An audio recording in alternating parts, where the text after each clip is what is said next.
YouTube, y'all, we come with the terrifying last minutes of Otis, Redding. See, look, listen. Let me explain myself. Let me explain myself. Tight shit. All right, let's go ahead and get some video. World of soul music, Otis Redding was riding a wave of growing fame. Yeah, it's Starting Redding. from Yeah, humble beginnings, I he was worked saying hard and that. became known as the King of Soul, captivating audiences with his incredible voice and unforgettable songs. Yeah. But amidst his rise to fame, tragedy struck, and the music world would lose one of its greatest. What happened? Join us as we Oh, by the way, y'all, I'm gonna let y'all know my voice is fucked. Like I've been yelling at this nigga Kendrick and Drake, so my voice is like completely gone. I hope y'all not like y'all mad at me or feel no type of way. Love y'all. explore the incredible Nigga, journey of Otis Redding, from his meteoric rise to his untimely demise. Otis Redding Jr. was born on September 9th, 1941 in Dawson, Georgia. Okay. When he was just 5 years old, the family moved to That nigga Macon. like me. Here he grew up listening to famous singers like Sam Cooke and Little Richard. Okay. As a little boy, Otis started singing in... Damn, there's a lot of black people. Shit. Boy, what the hell? I love seeing this, boy. What the hell? Look at this. What? Wait, hold on. Is that a white lady right there? Hold on. Is she white? I ain't gonna lie, she I'm like she just kind of threw me off, and like a bunch of black people and one white person kind of threw me off. I just thought it was like a little type shit. My bad. in his church's choir and learned how to play the guitar and piano. And by the time he was 10, he was taking lessons to improve his drumming and singing skills. He even sang in the high school band at Ballard Hudson High School, and on Sundays he earned $6 by singing gospel music on a local Macon That's radio probably a station. hell of money back then. However, at the age of 15, his father became ill with tuberculosis, and Otis dropped out of school to support his family. That's real. While working part-time digging wells and at other odd jobs, he joined the Upsetters, a band that used to play with his idol Little Richard before he started his solo career. Otis Redding's breakthrough came in 1958 at the age of 17 when he participated in a talent show called The Teenage Party, hosted by disc jockey Hamp Swain at the Roxy and Douglas Theaters. A well-known local guitarist, Johnny Jenkins, was watching and noticed that the band backing Otis wasn't very good. At that point, Johnny decided to play with Otis himself, who chose to sing Heebie Jeebies by Little Richard. This combination helped Otis win the talent contest for 15 straight weeks, earning him a $5 prize each time. $54. During one of these shows, Okay, Otis met the man. love of his life, Zelma Atwood, who was 17 years old at the time. And about a year later, Zelma and Otis had their first child, Dexter, in the summer of 1960. Come on. Otis and Zelma got married in August 1961, and they would eventually have 3 children together. However, by 1960, Otis was set on chasing bigger dreams and made the decision to leave his newborn family behind in search of better opportunities in Los Angeles, California. Okay, bro, we're gonna have to have this conversation real quick. How do y'all feel about like niggas focusing on like their career more than their family? Like, I don't know. Maybe it's just me, but after a while, bro, I don't think enough money is like worth it. Like, regardless, like yeah, I'm trying to support my family, but once I reach a certain dollar amount, bro, I can't be away from my family for so damn long. Like, I can see like if we dead, bro, nigga, I'm finna go get that motherfucker back, nigga. What the fuck? But like, right, once I reach a certain, I gotta come back. Like, there's no way, cause like I feel like I would overly miss my parents. Like, not my parents, but like, well, my parents too, but my family, like my immediate family, like my wife, my kids. There's no way. I couldn't be away from niggas for too long. There's no way. And it was there that he recorded his first singles and eventually signed a contract with Stax Records. Okay. And it wasn't long before he recorded These Arms of Mine, a heartfelt ballad he had written. This track quickly gained popularity, reaching number 20 on the R&B charts in 1963. Known for his high energy in the recording studio, Otis went on to record his third album, Otis Blue, Otis Redding Sings Soul, in just one day in 1965. What the? What? As a songwriter, Otis, often in collaboration with Steve Cropper, brought a fresh take on rhythm and blues with a sound that was sharp, straightforward, and powerfully vivid. In a 2015 interview with WMTV, Otis's daughter, Carla, reflected on her father's... I was finna say, this nigga still alive? The fuck? I thought this nigga, what? Nigga, 2015 from 19... How many years? Like, y'all gotta say, like, that nigga probably, like... I'm just gonna throw a number, y'all niggas gonna call me slow. I'm gonna say... 40 feet? Legacy.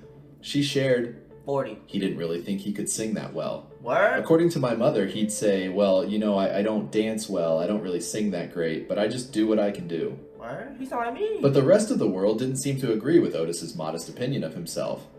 Initially, his music resonated mainly with African American audiences, but it wasn't long before he broke through to a broader American pop audience. Starting with small shows in the South alongside his band, Otis's journey took him to larger stages, including the famed Whiskey A Go-Go nightclub in Los Angeles, and then across the Atlantic to perform in major European cities like London and Paris. A pivotal moment came in 1967 at the Monterey Pop Festival, where his performance captivated the mostly white crowd. Until then, Otis had mainly performed for black audiences, but this event marked a turning point, setting the stage for his mainstream. When they're young, bro, we're gonna have a conversation about racism. I just gotta find like a video, or like we're gonna have to like sit down and have like a real conversation about it. Like, cause like I'm gonna speak a little bit about it here, but like if y'all get like to all the white people, like I'm not like I don't know if you racist, like if y'all racist watching this video, that's kind of crazy, but but like so all the racist people like that was back then.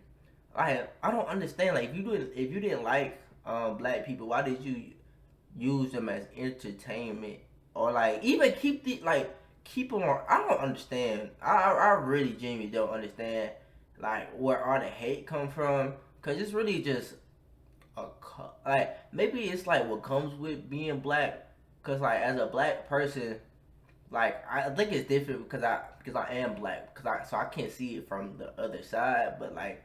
I genuinely would never understand. Like I feel like nigga, we the most like genuine, coolest niggas alive. Like real life. Like I swag, the way we talk, the way we do everything, just hard to me. Like yeah, we like I ain't gonna say we perfect. No. We not perfect, but y'all flawed too. So I success. The final song of what would become his last major concert was Try a Little Tenderness, which he ended with an improvised chorus telling the audience, I gotta go, y'all, but I don't want to go. And just as Otis's career was soaring to new heights, something unexpected happened. Drugs. On December 10th, 1967, Otis was set to perform at the Factory nightclub in Madison, Wisconsin. Damn.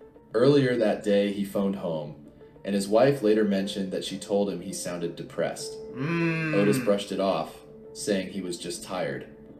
The band had just played 3 shows in 2 nights at Leo's Casino, and the day before, they had been guests on the upbeat television show in Cleveland. Working. Otis had hoped to talk to all of his children, but only Otis the third. See y'all, I real quick. I know we watching the video. Hold on, let me move my damn camera so y'all can see this nigga Otis happy ass face. But look, like y'all see this damn home, bro. Niggas would have died for some shit like this, bro. Like this is like perfect. Y'all see how like time, like as time went past, bro, we start like, oh, I need this, I need like the modern. This nigga probably living on a farm, just the happiest nigga alive, bro. Like I think that's really what it's about, bro. Like a simple like, because once you get like, I feel like once you have it all, bro. And like that's all you focus on was get it. I need this, I need that, nigga. I want that. Bro, once you get everything, bro, and you reach the billions, my nigga, what do you really have? Like, nigga, like I can get if I want this car, I go get it there. Shit, if I want all these cars, this bitch, I can get all of them.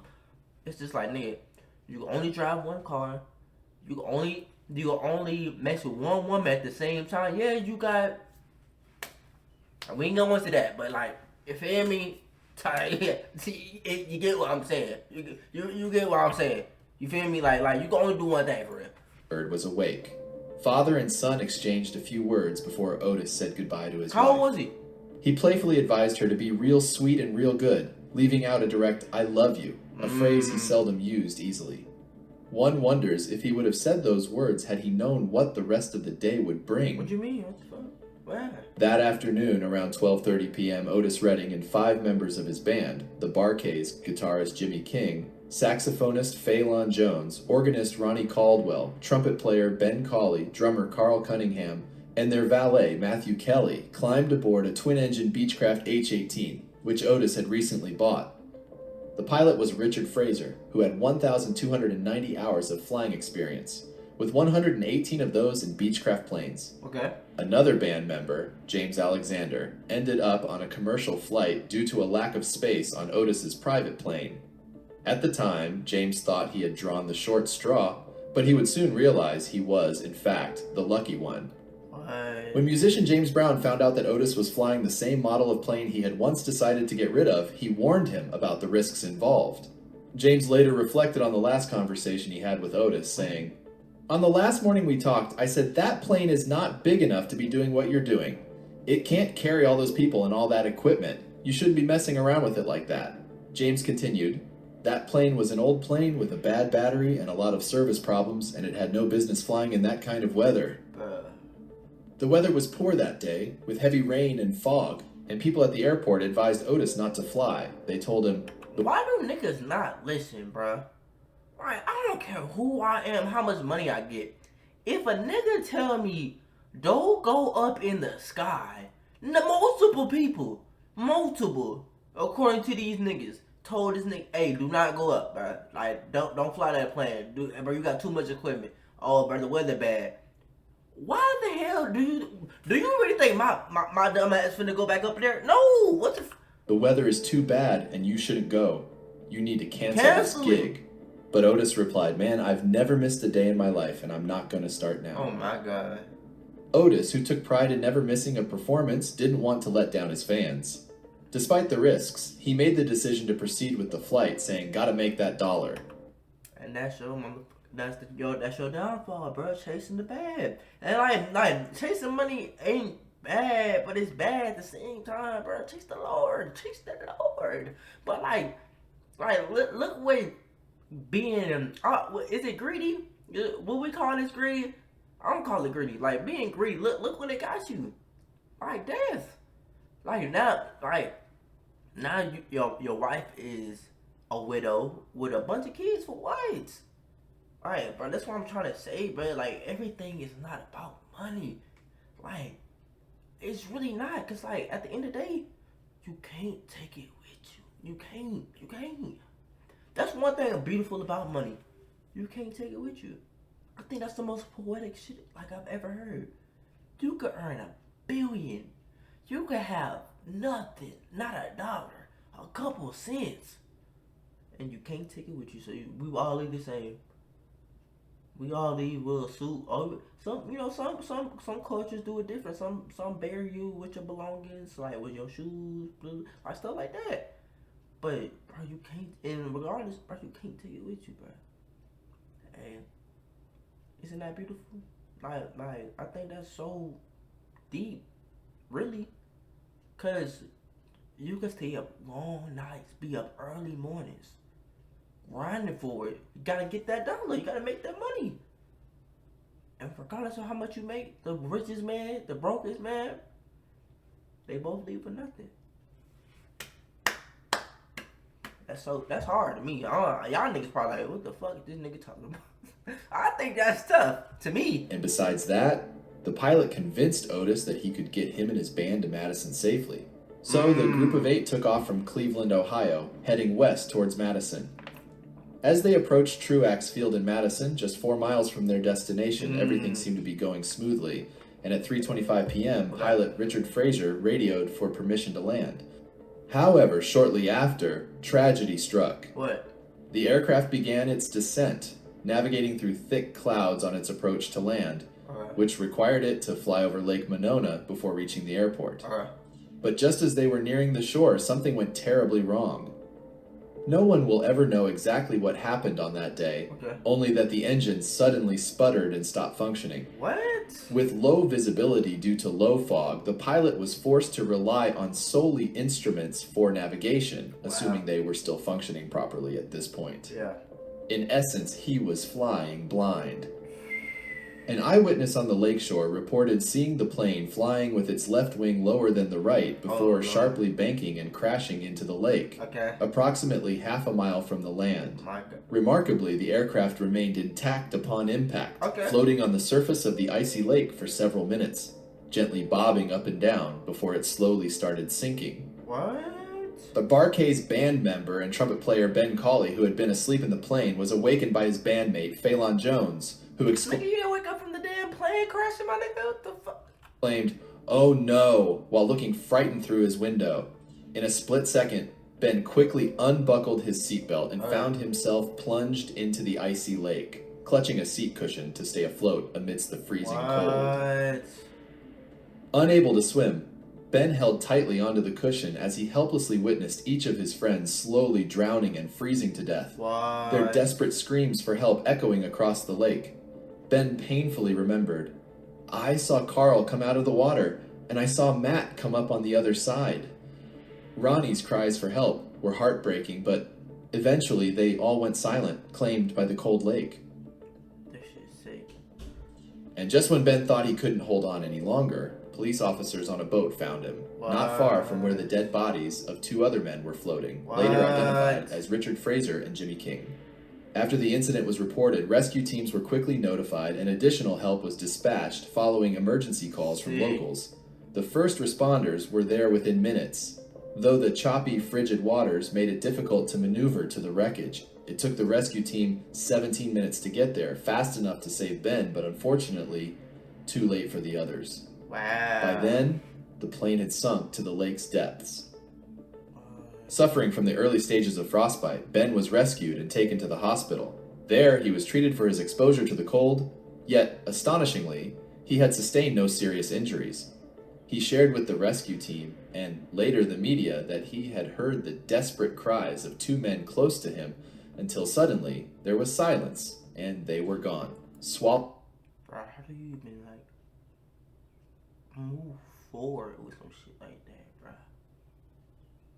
Like, how do you even cope with something like that, bro? Like, niggas that you be with every day, sing with, play instruments with, come up with new songs, old songs, bro. Like, how do you even operate after that, bro? Like, for people who went through anything close to this, bro, I feel the most for. Like, this is sick. That's sick. And it's like some of this stuff you can't even predict. You can, like, even though people told, like, some things just happen, like, and you come out of it being like, I'm the only one who survived, bro. Why me? How? What? Like, you started, I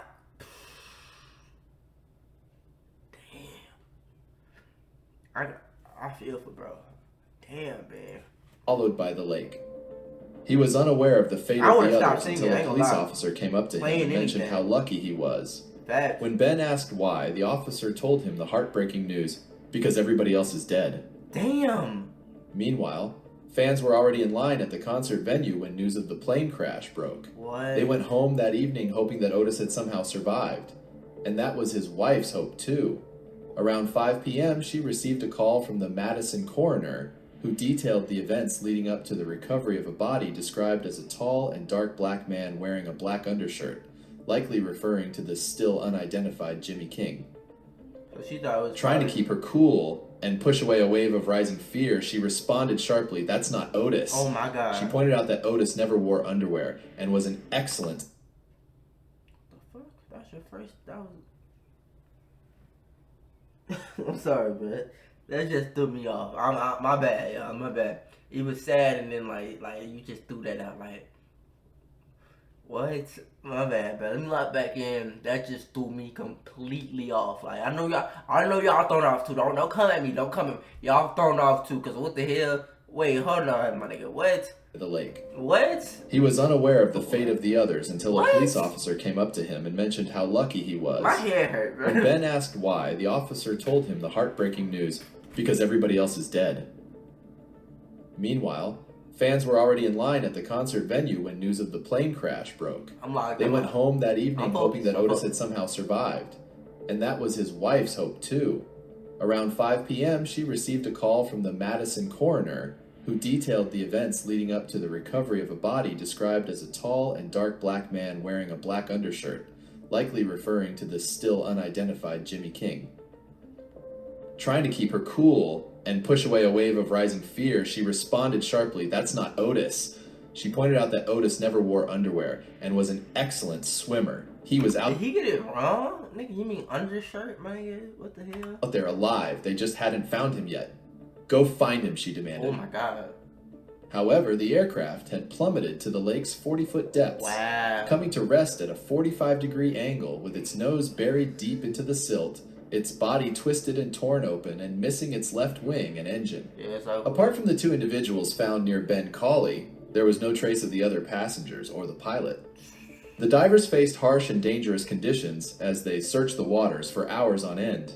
When they resumed their rescue mission the following morning, they made a horrendous discovery. Wait. Otis was found, still buckled into his seat. Otis died at the age of 26 and was survived by his wife Zelma and their 3 children, Dexter, Carla, and Otis III. 26? The detailed reason why the plane crashed remains a mystery, 26? even after the NTSB looked into it. But the circumstances leading up to the accident might give us some indication of what might have happened. After the plane reached I its... thought bro was like 40, nigga, 50. That nigga look older shit is for 26, nigga. Damn. 26, nigga, shit. Damn, he look old. I'm sorry, bro. Like that's my first thought, but like, nigga, he did look old as shit. Nigga, I thought nigga was 40, 50. Damn. Really? 26 years old? its cruising height, Otis walked up to the cockpit and sat in the co-pilot's seat. This raises a big question. Why? Did he ever actually fly the plane, especially in such bad weather? Otis wasn't yet a licensed pilot. He was only allowed to fly if a pilot was with him and if there were no passengers on board. So the idea of him controlling the plane seems far-fetched. Yet this question led to a lot of guessing and speculation, especially because of what happened next. It's also important to remember that flying used to be a lot more dangerous in the past than it is today. Flying on smaller private planes was especially risky because the pilots and mechanics were often less experienced. The planes weren't maintained as well, and they often flew in and out of smaller airports that didn't have the safety features bigger airports do. Hell no. But the most important factor is that there was heavy rain and fog at the destination airport where the plane was making its approach, and bad weather is known to be a culprit in many aviation accidents. And even though the pilot knew how to fly using just the plane's instruments, which is helpful in bad weather, we still don't know exactly what went wrong that night. Only that an eyewitness on the lakeshore reported seeing the plane with its left wing lower than the right. I literally couldn't imagine, bro. Like, imagine like going down, knowing you finna like pass, bro.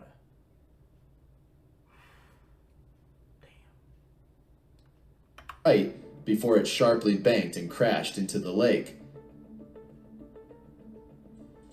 Ironically, Otis's dream of widespread success was realized only after his passing. Ooh. Just 3 days before his tragic death, he recorded a new song called "Sittin' on the Dock of the Bay," a song he had written 3 months earlier while on the deck of a houseboat in Sausalito, California. Yeah. Inspired by the Beatles' album Sgt. Pepper's Lonely Hearts Club Band, Otis aimed to craft a similar sound despite objections from his record label and his wife. The Stax team also expressed dissatisfaction with the new direction, fearing it would harm the label's reputation as a hub for R&B music. Okay. However, Otis was determined to expand his musical horizons, I like that. firmly believing that Dock of the Bay was his best work and destined for chart-topping success. Sadly, Otis passed away before witnessing its success, but his... And that's what I'm trying to tell y'all, bro. Y'all could chase all this. You could do all this, right? You could chase all the money you want to. And right before you get it, you pass. And you could be creating the best art and be avoiding the family, avoiding all this, and before the world see it, you pass, bro. That's why you gotta value now, bro. You gotta value it. I'm trying to tell y'all, if this ain't literally what I've been saying the whole time, then if this don't show y'all, then I don't know what will. I look, and some people gotta go through their own stuff, but I'm trying to tell y'all, bro. It happens. This is just one case out of millions, maybe billions. I'm trying to tell y'all, bro. Intuition proved to be right. Upon its release in January 1968, Sittin' on the Dock of the Bay soared to #1 on the Billboard Hot 100, becoming Wow. Otis's first and only #1 single. Wow. Remarkably, it also became the first posthumous #1 single in US chart history, selling What? approximately 4 million copies worldwide and Look, receiving y'all. over 8 million airplays. Wow. Despite his short time in the spotlight, Otis Redding made a huge impact on the music world and got the nickname That's sick. King of Soul. That's He was it. one of the first to pioneer soul music and left his mark on the genre with his heartfelt lyrics and unique vocal style. After his death, he was honored with inductions into the Rock and Roll Hall of Fame in Tough. 1989 and a Grammy Award for Lifetime Achievement in 1999. That's hard. Nowadays, Otis Redding is considered one of the most influential singer-songwriters in American music history, particularly in the realms of soul and rhythm and blues. And he didn't get to see it, bro. You didn't even get to see not even a little bit of it. That's sick, bro. Y'all let me know y'all thoughts and opinions down below. And let me know if y'all can relate to anything I said. Let me know if y'all think I'm wrong, right. I love y'all. Stay safe and appreciate the moment. I'll see y'all next video. We out.